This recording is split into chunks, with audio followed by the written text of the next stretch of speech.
no Amapá e o delegado-geral da Polícia Civil do Amapá disse que a maior prisão da história do Amapá foi feita no Rio de Janeiro, na Maré, por policiais do BOPE com a tua Os caras com a tua estavam ajuda. aqui? Sim.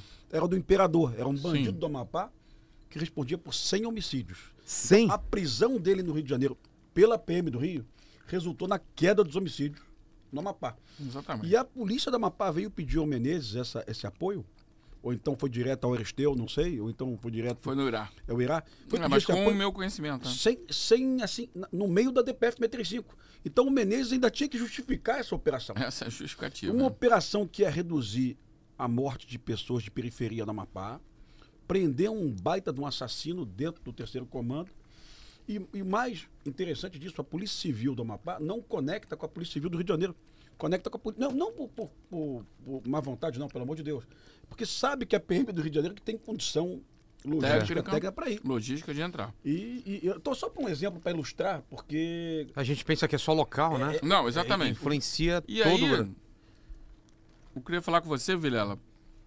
É importante dizer, isso que o Pimentel colocou é muito interessante, Cara, o cara desmantelar que do essas... Amapá Não, por aqui. que essas informações precisam chegar para as pessoas do Brasil, porque há um cenário no Rio de Janeiro que não é reproduzido, talvez, em qualquer lugar do Brasil, quiçá do mundo. É bem particular. Nem São Paulo. São Paulo é totalmente diferente. Não é totalmente diferente. Essas comunidades hoje, elas têm quadrilhas armadas com muitos fuzis com alto poder lesivo, fuzis são utilizados em conflitos de guerra internacional. Eles utilizam táticas de guerrilha.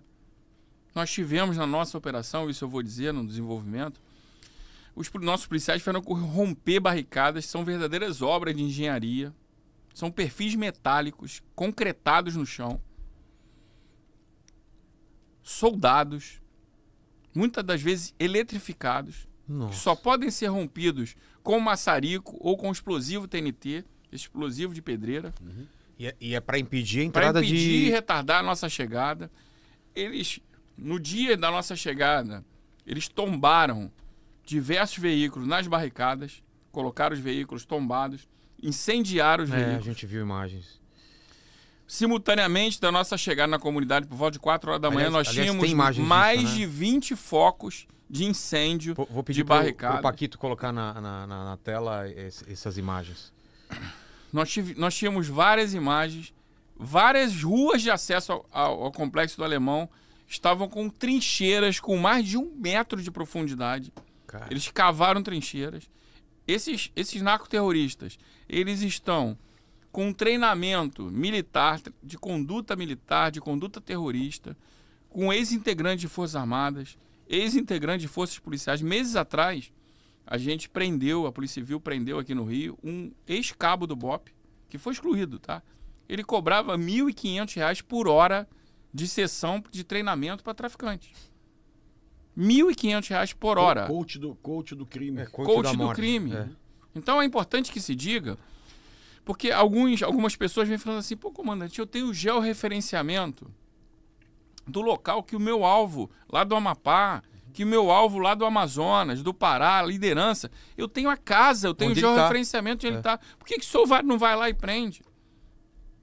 E a gente tinha que E pra explicar, chegar Vilela, até lá, né? você tem que montar uma verdadeira operação de guerra. Não dá pra chegar lá despercebido e Porque o pegar cara- ele na surpresa. Não Porque tem o cara como. acha que você chega com uma viatura com 2 policiais, você vai vir patrulhando, vai parar na porta do camarada, vai bater na porta, você tá Polícia, preso, é. polícia. Não existe esse cenário. Quando for assim, cara, o governador do Ceará, e nada de político aqui, pelo amor de Deus, é o Mano de Freitas do PT, Isso.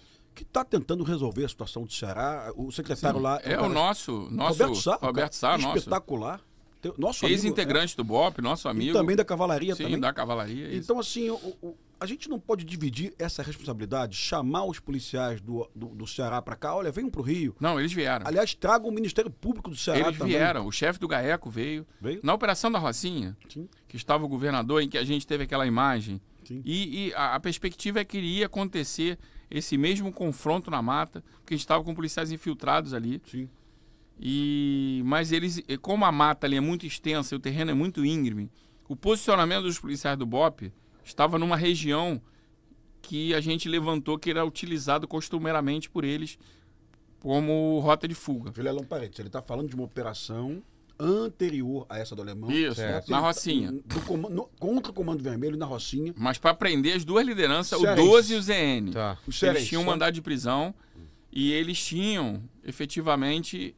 E quem estava aqui? O secretário de Segurança do Ceará, o secretário da Polícia Civil, o chefe da Polícia Civil do Ceará e mais o chefe do GAECO do Ceará, acompanhando o meu gabinete em tempo real, as imagens dos drones, e a gente mostrou a imagem com mais de 400 homens fugindo por dentro da mata.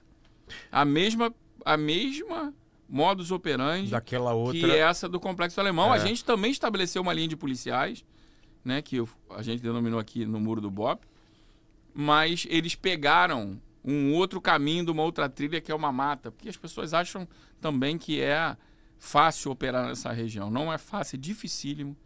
Você tem uma noção, essa operação da Rocinha, os policiais saíram e ficaram na mata infiltrados cerca de 48 horas antes da operação. Cara.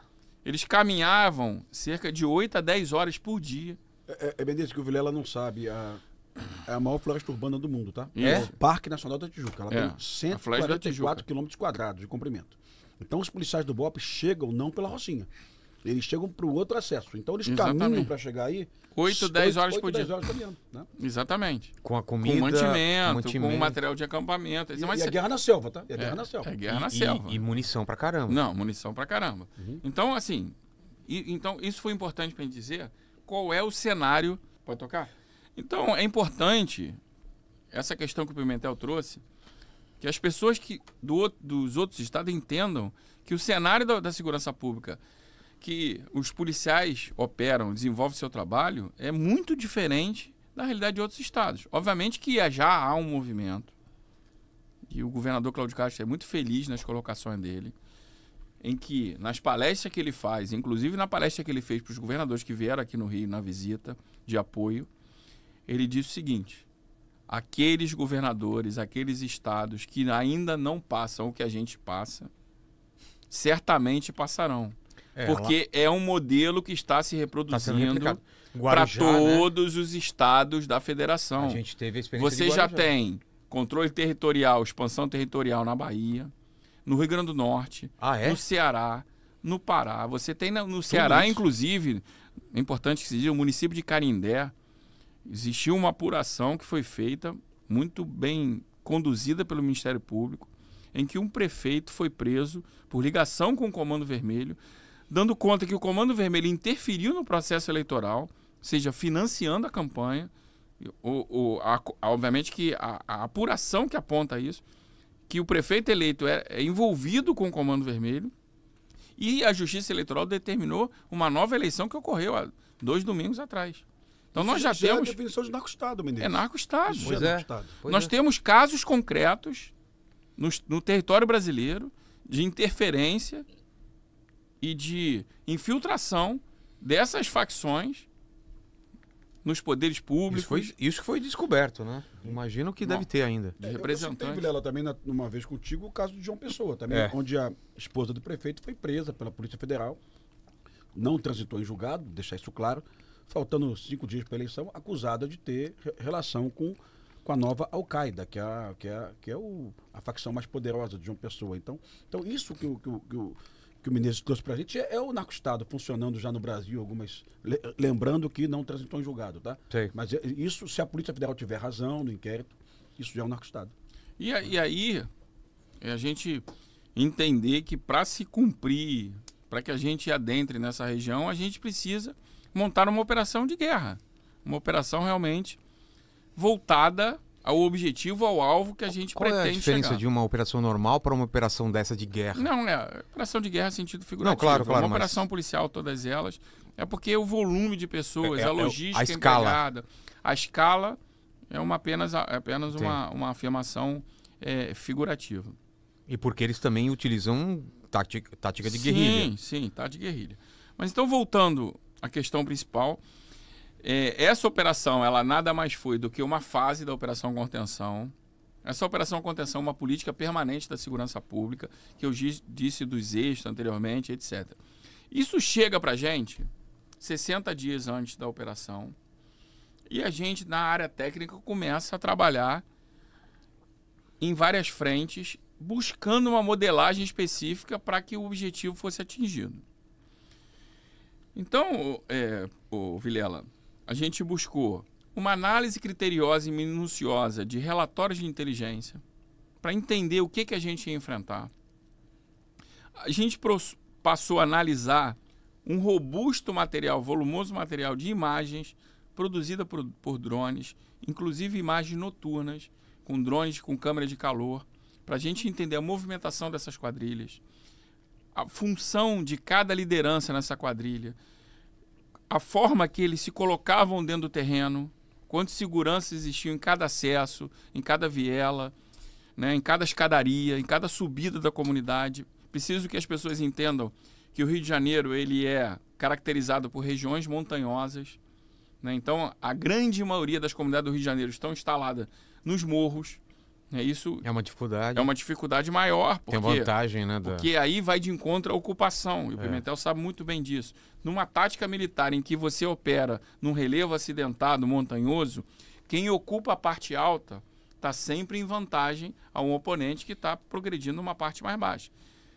Como antigamente os castelos eram feitos no alto, né? Exatamente. Combater na mata já impõe para as forças policiais um desafio muito grande. E se você não ocupar o plano superior, se você não ocupar a parte mais alta, isso já dificulta mais e mais para os nossos policiais. Então a gente pôde observar os relatórios de inteligência, a quantidade de imagens, e aí principalmente vai uma questão que eu entendo que foi um divisor de água nessa operação. Foi a gente ter o firme propósito de fazer algo diferente. A gente estudou as operações anteriores, mas estudou muito, Pimentel.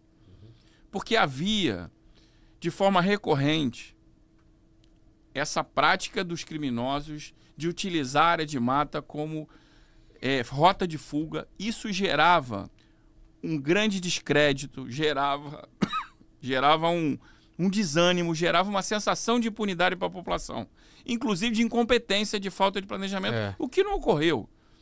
Mas, obviamente, que a gente precisava dar uma resposta nesse sentido para que a nossa operação tivesse um resultado diferente.